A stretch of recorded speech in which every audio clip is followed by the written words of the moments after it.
Hello noble ones, welcome back to my channel. This is the Metatron speaking, and today I would like to talk about the difference between modern aqueducts and ancient Roman aqueducts. Of course, the ancient Roman ones being my favorite. The engineering of water transportation systems has evolved dramatically from ancient Rome to the present day, representing two distinct eras of technological achievement. While both ancient Roman and contemporary aqueducts serve the fundamental purpose of moving water across great distances, their approaches, capabilities, and underlying technologies differ substantially. Roman water systems showcased remarkable ingenuity using materials available in their era. For instance, the revolutionary hydraulic concrete known as opus caementicum incorporated volcanic ash and could cure even when submerged, creating structures of exceptional durability. Moreover, the famous arched bridges that we often find in ancient Roman aqueducts utilized precisely hewn stone blocks assembled without mortar, depending entirely on compressive strength for stability. One example of this would be the aqueduct of the Pont du Gard. Now, given the Romans did use mortar in some instances, but we also have situations, particularly with the aqueducts, where they didn't. I still thought I'd mention that because it's an interesting fun fact. Underground channels received waterproof linings crafted from crushed pottery mixed with lime, while Romans developed lead piping systems called fistulae. For urban pressure distribution, they predominantly relied on open channels and covered conduits for long-distance transport. Comparing that with modern construction methods, we see that today's aqueducts construction leverages engineered materials designed for specific applications. Reinforced and pre-stressed concrete enables thinner structural walls while maintaining superior strength and flexibility. Steel pipelines withstand extreme pressures and receive advanced anti-corrosion treatments for longevity. However, one thing that some people sometimes do not know is that the Romans also fully understood the corrosion of metal, of course, oxidation in case of iron and its derivative, for instance, all of the different alloys, such as steel, but also the sort of diseases that copper alloys, such as bronze or brass, might have to encounter. And they also found ways to protect metals from corrosion. For instance, they could apply liquid tin onto plates in order to protect them from corrosion. Mind blown? You've seen nothing. Oh, and silver plating, but that was expensive. Now, whenever we look at ancient Roman aqueducts, for me, they are the most impressive from an aesthetic point of view. And in fact, from an ingenuity standpoint, considering how much they did manage to achieve. Moreover, modern tunneling employs sophisticated tunnel boring techniques and machines, and of course today we have access to high-density polyethylene, which provides flexibility. Still, Roman engineers mastered the precision art of maintaining consistent gradient across vast distances. For example, Aqua Claudia, one of the most famous aqueducts, exemplifies this expertise, sustaining a merge 0.34% slope over 45 miles. They utilized specialized surveying instruments like the chorobates for accurate water leveling and established standardized pipe dimensions with calculated flow rates. The Romans' architectural capabilities and knowledge also allowed them to solve problems. In fact, I would say the problem solving is one of the most important and most developed skills of the ancient Romans as a whole, both in the military, we often discuss that on this channel, but also at the architectural level. For instance, when encountering valleys which were too deep for traditional bridges, Romans invented siphon systems called venter bridges using lead or bronze piping. However, they typically avoided these due to maintenance complexities and pressure management challenges. I still thought I'd mention them though, as an interesting way to overcome a problem. The thing that fascinates me the most is that all of that calculation was done by hand, while today, of course, our water systems are organized by utilizing sophisticated computer modeling to optimize flow characteristics and handle complex hydraulic scenarios, which would be impossible for gravity-only systems. Because clearly, at the end of the day, gravity is what the Romans masterfully used. They were masters of gravity and its applications. Today, we do still use gravity when we build aqueducts, but we also use modern pumps. Man, if you really think what they achieved with so little, I'm thinking if we could resurrect a few of those Roman engineers, what would they be able to achieve if they had access to what we know and what we have? Ever think of that? Another thing that I would like to talk about is reach, geographic reach in fact. The aqueduct that you see here is of course ancient Roman and is found in Spain. The scale and geographical reach of Roman infrastructure networks is impressive. Rome's water supplies comprised 11 major aqueducts spanning approximately 260 miles of channels, delivering an estimated 200 to 300 million gallons daily to serve roughly 1 million residents. The longest system, Aqua Novus, extended 87 miles from its source.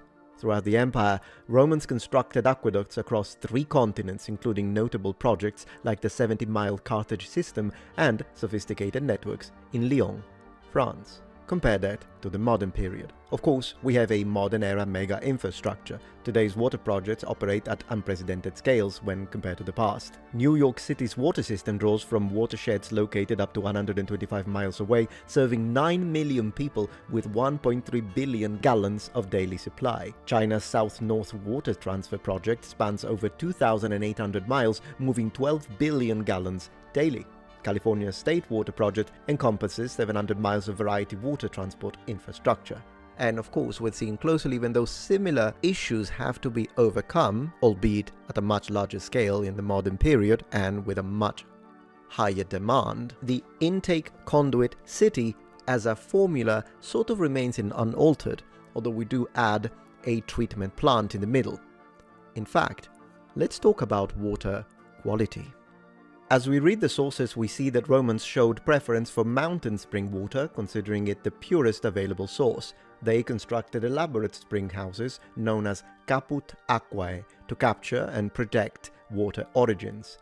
Basic treatment involved setting tanks called piscinae for sediment removal and simple sand filtration systems.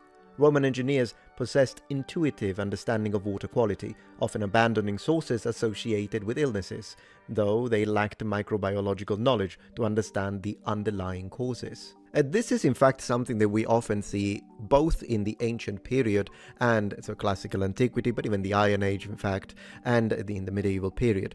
It's true that of course, lacking modern technology, ancient people did not understand a lot of the causes of certain effects, but they could still associate cause and effect, meaning even though they don't know what's the exact reason as to why something happens, they could understand the effect and they could connect it to at least an area, an action, and decide if it was the case to continue it or discontinue it. If we were to explain modern medicine to ancient people, a lot of things they would still understand. Of course, they would be amazed by some of the discoveries, such as that of antibiotics, for instance. I mean, even someone from 200 years ago would be amazed at that one. And they would have to relearn quite a few things, but there would be a certain number of situations, particularly on the effect end of the discussion, that they would absolutely be familiar with. For instance, just to mention one, how the soil after a volcanic eruption tended to be more fertile. They knew that that happened, they just didn't know why.